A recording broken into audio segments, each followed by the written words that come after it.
Imagine the air around you suddenly screams. Not a whistle, but a roar that sounds like the world is being torn in half. You have 10 seconds to decide, save yourself, or save the person next to you. In the face of a godlike power, does your life even matter?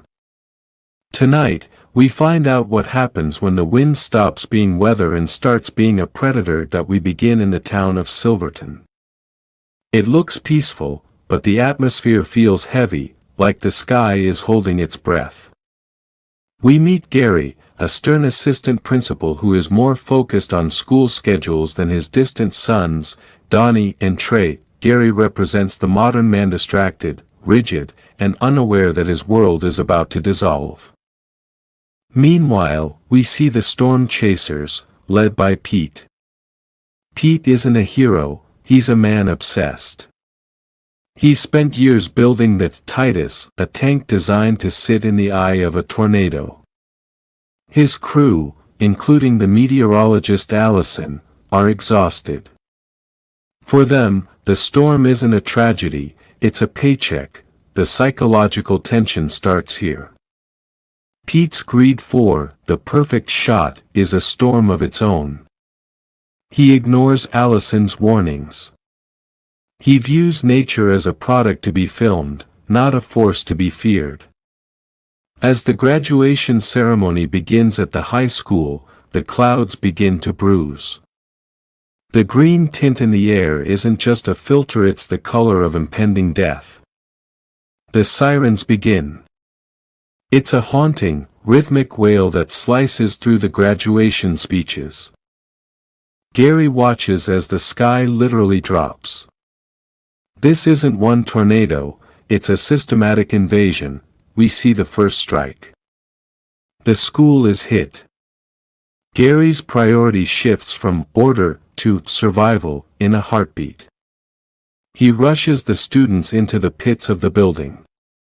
But there's a problem. His son, Donnie, isn't there.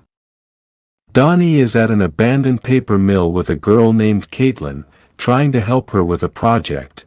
This is the moral conflict. Gary has hundreds of children to protect, but his own blood is out in the open. The film shifts into a claustrophobic nightmare. The paper mill collapses, trapping Donnie and Caitlin in a hole that is slowly filling with water.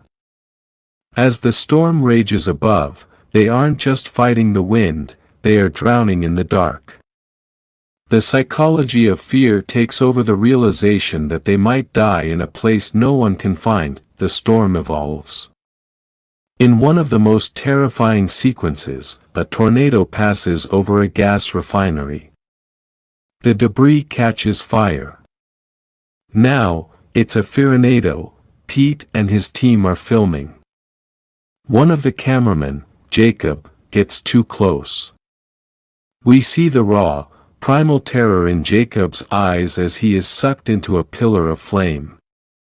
Pete's reaction isn't grief, it's a frantic need to keep the cameras rolling. This is the dark side of human ambition. How many lives is a viral video worth?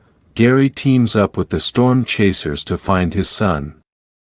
The Titus, the armored tank, becomes a metal coffin as they drive through winds that toss semi-trucks like toys. The sound design here is crucial. The midnight vibe thrives on the screeching metal and the rhythmic thud of debris. Every time the wind drops for a second, the silence is even scarier. The final act is a descent into madness. A massive, EF5 tornado, a mile-wide finger of God, levels the town. Gary reaches the mill. He finds Donnie and Caitlin just as the water reaches their chins. The rescue is desperate. Gary has to use his bare hands to fight the earth itself, but the storm isn't done. The group seeks shelter in a storm drain, but the wind is so strong it begins to rip the heavy steel cover off. Pete makes a final, psychological pivot. To save the others, he drives the Titus into the center of the vortex to anchor the drain. Inside the eye, for a brief, haunting moment, it's beautiful. Pete looks up and sees the sun through the funnel. It's the God spot. And then, nature reminds him that he is nothing. The Titus is plucked from the earth and hurled into the sky. Pete dies doing what he loved, but he dies completely alone, thousands of feet in the air. The wind dies. The silence that follows is deafening. Silverton is gone. Just splinters and mud. Gary holds his sons. The man who cared about schedules now realizes that time is a gift, not a grid. They survived, but they are hollowed out. They have looked into the mouth of the abyss and realized how fragile their lives are, that we spend our lives building walls and chasing status, forgetting that we live at the mercy of a world that doesn't care if we live or die. The only thing that survives the storm is the hand you reach out to hold. If you had 30 seconds before everything you owned was swept away, and you could only save one person or one memory, who would it be, and why? Let me know in the comments.